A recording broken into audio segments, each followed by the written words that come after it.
Hi, I'm Dorothy Ann. This is part 2 or part B of number 2 video in our series on keys to inviting. So today we're going to be looking at how we actually do the inviting piece in much more detail than we have previously. So, ready? Let's get started. Last time we were asking the question or answering the question of what are you offering to your friend, understanding what we are inviting them to. So the opportunity of a lifetime, a pathway to freedom. That's what we are doing. So the next part of that then is to understand how to educate them about it. Because once they understand the power and potential of this crowdfunding platform to change their life, to support their passion, their dreams, solve their problems, whatever, then it's likely they will choose to do this. And again, remember, we have to be detached from this. So today we're going to look at 8 quick steps for inviting based on Eric Worre's GoPro book. Now, his is a sales book. His is for the multi-level marketing, internet marketing, network marketing folks. I've translated it to how we do it for inviting. So I've softened it a bit, but some of the same basic principles apply.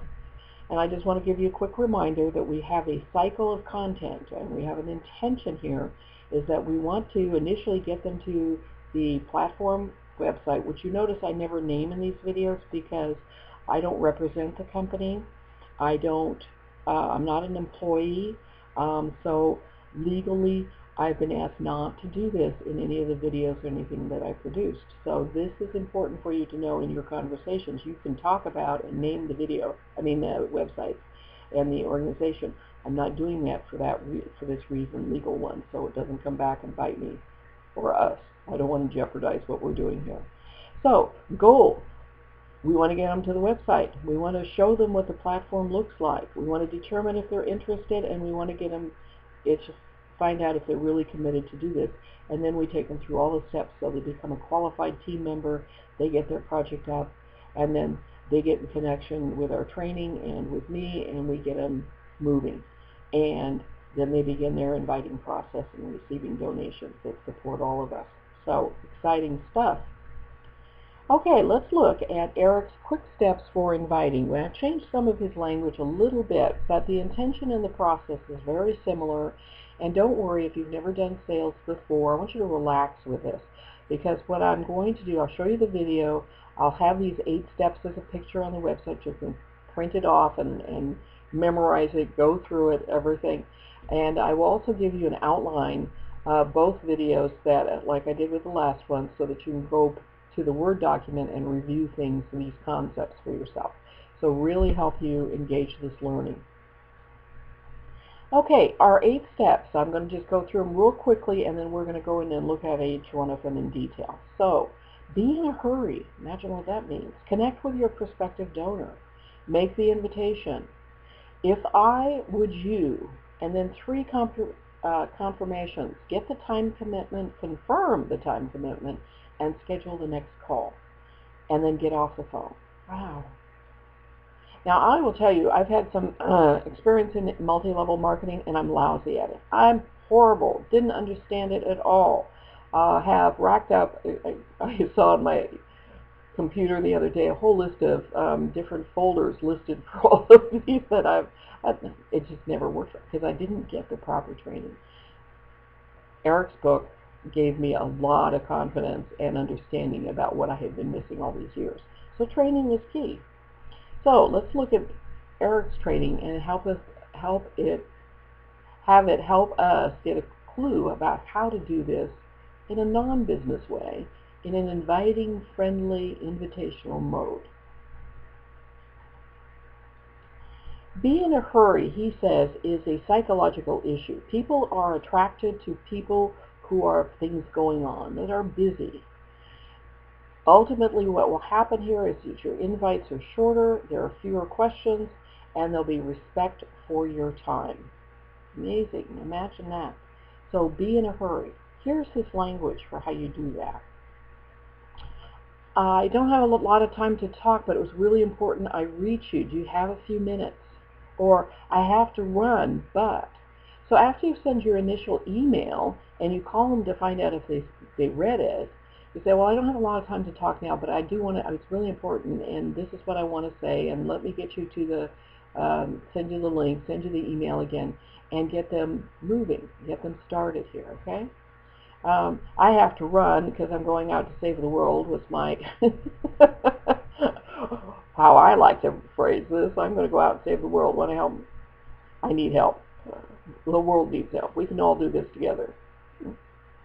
The second one, then, is to appreciate the prospective donor. Now, Eric's language is to compliment them, but I will tell you that in the language of peace, we don't want to compliment people because it's actually a violent expression of using the language. I won't get into the details of that at this moment, but I just want you to know that appreciating somebody will warm them up.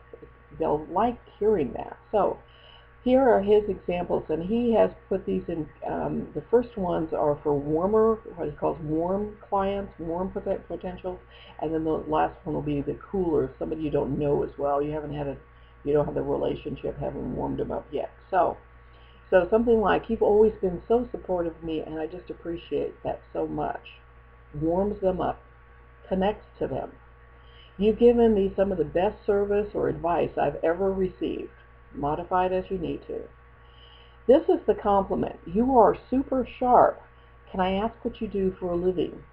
Now, you are super sharp might sound like that's a compliment, but it's also a judgment, and that's why we have a little problem with it in the language of peace, because we're trying to move away from judgments and really get into connecting. So, you might say, you seem really sharp.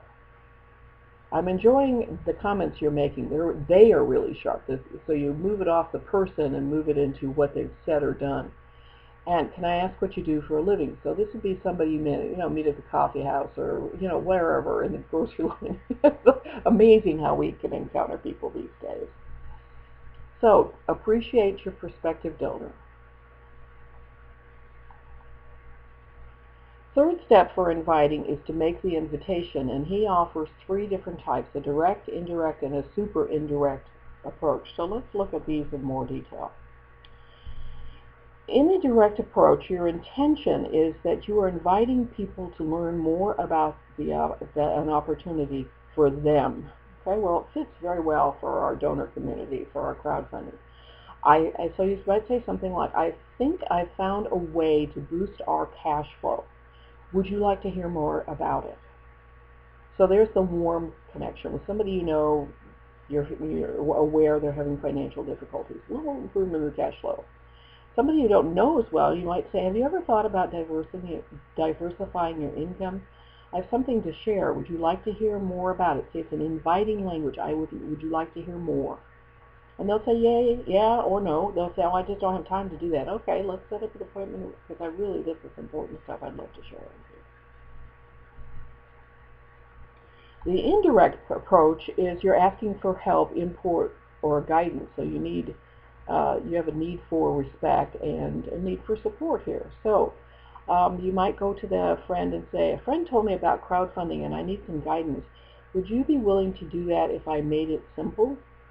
So that diagram I showed you in the last video about a little platform and shows you without the money how it works would be a great way to start doing this conversation. Another one, I'm starting a crowdfunding project and I think it makes a lot of sense, but I would like your input. Would you be willing to check it out and give me your opinion?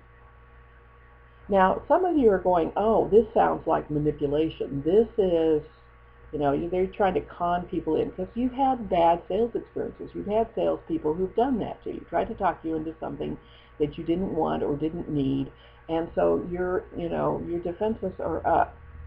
But this is, I want you to relax, take a deep breath if you've had those traumatic experiences before, and remember that this is how the pros are doing it. And so I'm softening it because I'm inviting them to it. Do you want to hear more? Would you enjoy this? I'm not manipulating. I'm giving them a choice. So notice the difference here, because we go to the judgment of manipulation conning me into this is a scam. It's all that. You're going to get that from people. You want to make sure that your language is inviting. You just say, if they give you some resistance, you say, hey, I'm just asking you if you'd like to learn more. And if they do, yes. If they don't, okay. Well, and you might say, hey, it sounds like you've had some bad experiences with people sharing with you new stuff. Yeah, and they'll all complain. They got a story for you. So listen to the story, let them get it out, give them some more empathy, and then come back. Do not try to force this down their throat. It won't work.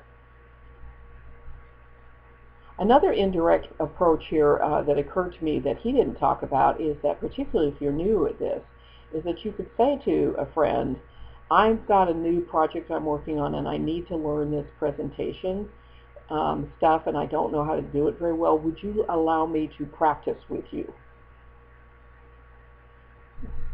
Why not? And they can give you advice and they can feel, so this is that indirect. They're getting input, and then you're actually getting a chance to educate them. You can bumble along. It's okay. Remember, mistakes are for learning. That's how we learn things. So don't judge yourself too harshly in this. Just, and allow them to help you. They're your friend. They can be supportive.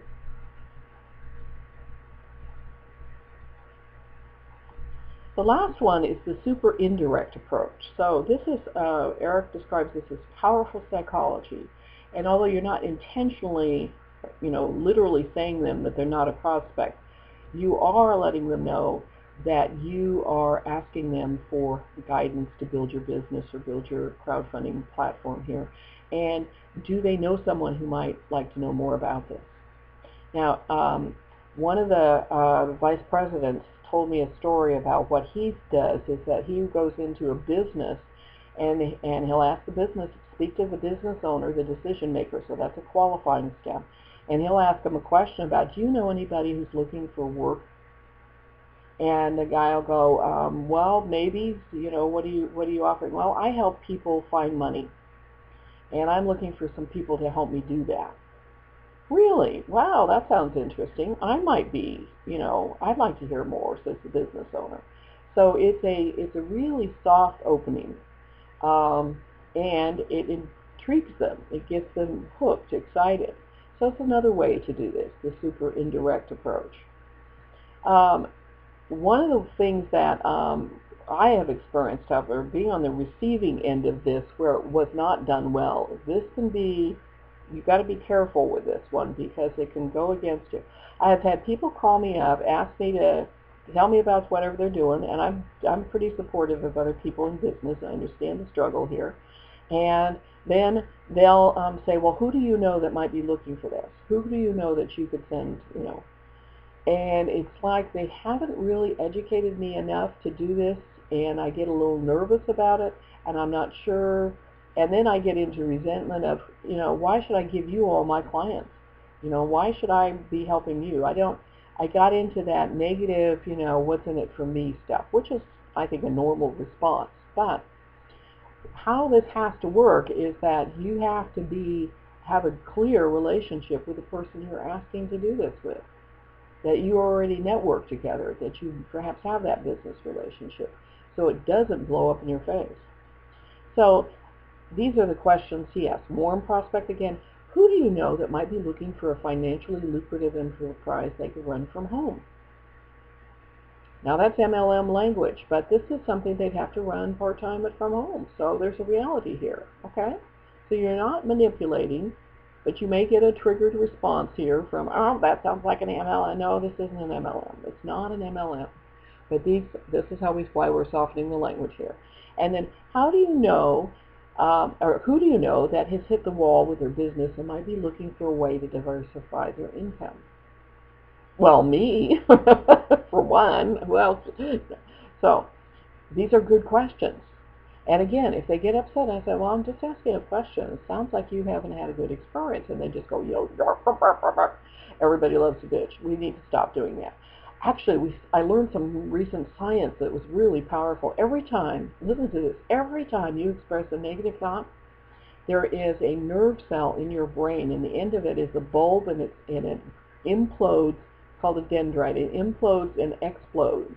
So that every time you have a negative thought, you are destroying a nerve in your brain. Isn't that amazing? I couldn't believe it. This is from a neuroscientist I saw on a webinar. Wow. So they recommend that you have lots of, every time you have a negative thought, counter it with 3 to 10 positive thoughts, like, I love petting my cat. I love smelling roses. Isn't it a beautiful day outside? I'm so excited about the money coming into my bank account. Whatever. Just keep the new positive thoughts going. I can do this. This is so wonderful. I'm helping a lot of people. Positive thoughts. So, indirect. Be careful how you use this. Super indirect. Be careful how you use this.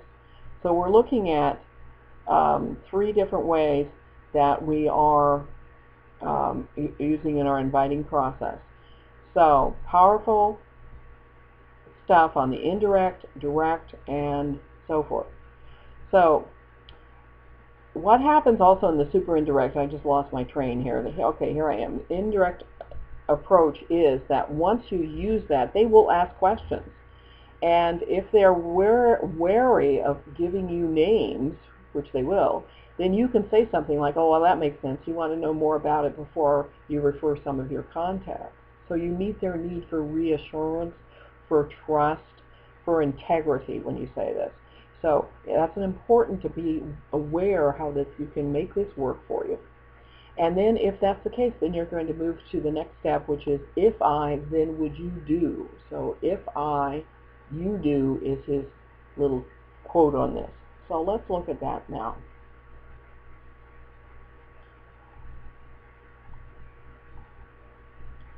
Eric regards this as so important because in the history of multi-level marketing and so forth is this if I, would you, when they started producing little cassette tapes or CDs, you remember that when people say, oh, watch this video, listen to this, and that was their way to introduce you to the product or service they were promoting.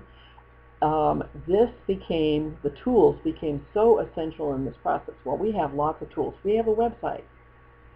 And I'm creating things that you can print off and put in front of people to help you explain things on one-on-one. So these are tools. So he says those who use tools rule, which is not grammatically right, but you get the point here. So in the if I, would you scenario, your intention is to invite people to learn more about the opportunity for them. So if I emailed you a video link, would you watch it? If I text you a video link, would you watch it? So make sure your communications, you know how your folks are receiving communications. We haven't emphasized that, but it's important because I have landline and a cell phone. My cell phone doesn't work well at home, so I can receive text on it, but it cuts out a lot here in my home apartment. So I have a landline. So my preferred way to hear from you is landline, but you can text me. So that's good to know. Find out how your donors receive communications and what their preferred communication is. Because with young people, it's texting all the time now. Others of us were an email, or some people say Facebook, or, there's just so many opportunities. Me, I like the old-fashioned phone, my landline. Now, the third step we said was the 3, direct, indirect, and the super direct. This fourth step is utilizing the tools, and then we move into how we do this in a little more detail.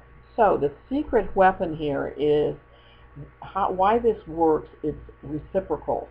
We both agree to act. It puts you in a position of power when you do this with somebody. You're in control of the conversation. You're not begging, you're not asking for favors, you're simply offering a valuable opportunity, a value exchange.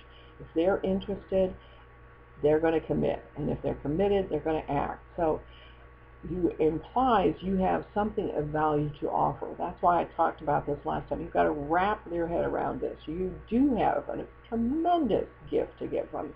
And when you value what you have, people will respect you.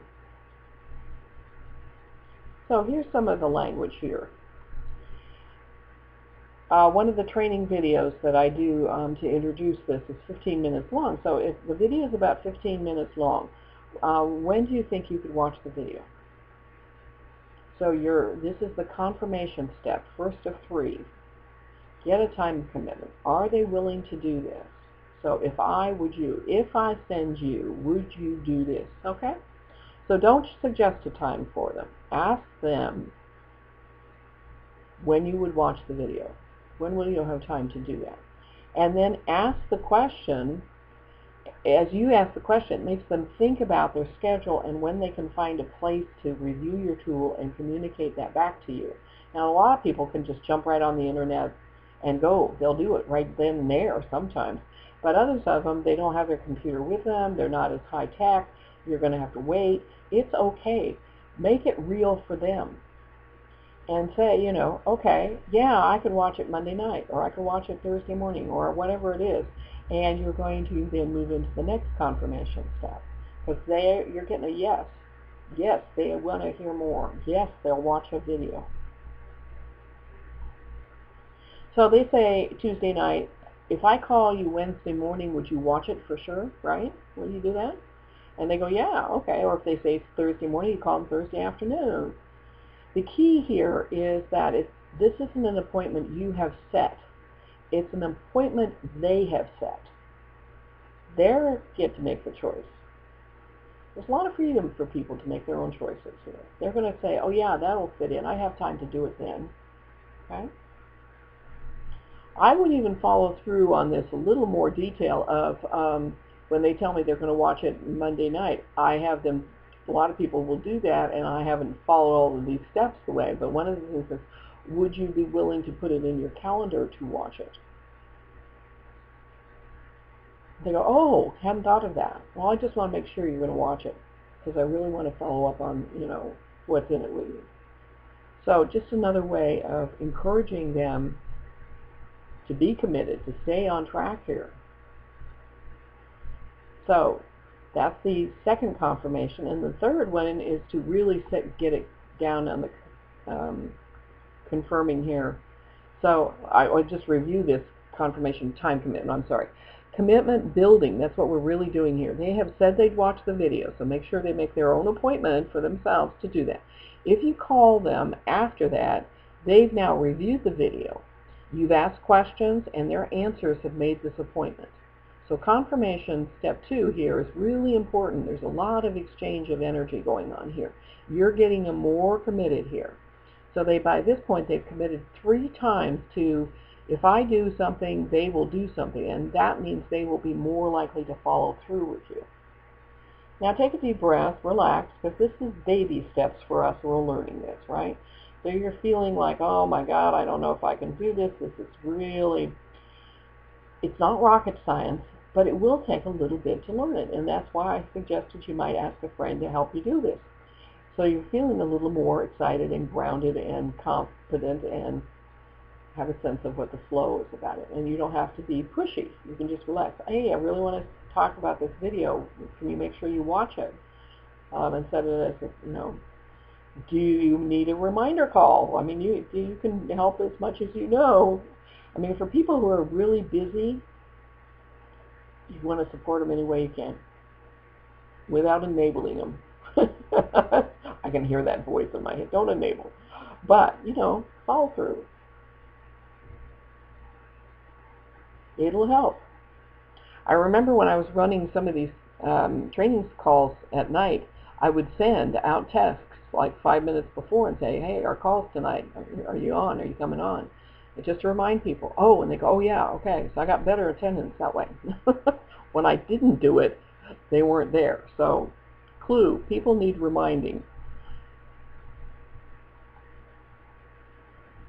Confirmation 3 then is you schedule that next phone call so you can discuss that tool that they've observed. So what's the best time, best number and time for me to call you?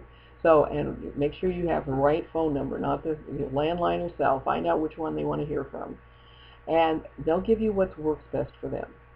Clear questions asking for specifics will save you oodles of time. And then make sure you enter your appointment in your phone or your calendar or your iPad or however you manage this. And for those of you who have smartphones, you can set alerts on these. I put these in my calendar, and then I set alerts for early morning, the day before, so I'll see it show up in the morning and say, okay, I've got a call today at 11, and then like 5 minutes before, and I'm ready to be on the phone and got my stuff together, and I prepare mentally to be present with this person and start listening and connecting. And then, as soon as you got that confirmed call, that confirmed time, get off the phone. You're in a hurry. I got another call to do today. I got a call coming up, so thank you so much. I'll talk to you later, and I'll call you on such and such a date at that time. Great talking with you, and hang up. The mistakes I used to make would be to engage them in more. I'm an educator. I would over-educate. I would give them more information. I would overwhelm them. I would overdo it, and it doesn't work. Others of you may be guilty of chit-chat. You distract them. You'll put other things in the way. Don't do this. Remember, we want to stay focused with the inviting process.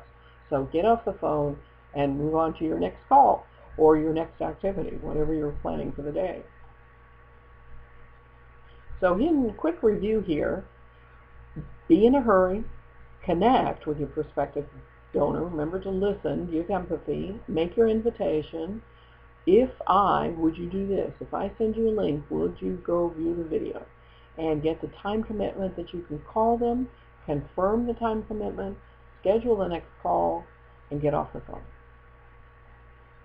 So you can see it's not really just quite a few steps, but it could go very fast. You could probably do this conversation in less than 5 to 10 minutes when you get really good at it. So practice. Practice with one of your donors. Practice with your sponsor. Do whatever it takes to make this easy for you to do. Do it to a mirror. It's okay. I do that. And now let's look at some of the other things that I would like you to be remembering from our previous trainings, is that you have decided to participate and you've decided what your time commitment is. So honor those. Set up your daily agenda or whatever you've decided to do for training, reading, listening, and then start your inviting. Get that email out there, and then follow up with your phone calls and get that information to them. Help them find their way to creating a commitment to their project. And remember to talk to them about their project. That's where most people make decisions to buy something on an emotional level. Same thing here. So they're going to have an emotional commitment to, wow, I can pay for my kids' college. Wow, I didn't think that's going to be possible. Or I can pay off my own loans, which are killing me. We're giving them, really something that's going to help them. And once they see that possibility, they're most likely to run with it. And then last is that for those of you who want to do 2 or more, you do more than 2 in your building your donor community, remember to keep your party invitation list going. You'll encounter people, you'll see them, oh yeah, I could talk to my hairdresser or my barber, or I could talk to my dry cleaner, or I could, people that you know out there that particularly with a business or entrepreneurial slant are going to be very good people to talk to. And then finally, remember to celebrate. Everything you're learning is a celebration. You are personally and professionally transforming yourself in this way. You're learning new skills. So you also need to relax. Have fun. Don't spend yourself waking up in the middle of the night like I've been doing because I get so excited about things. So remember to dance like no one gives a hoot. And let's have fun and go fishing together. Have a wonderful day. This is Dorothy Ann signing off. Ta-ta.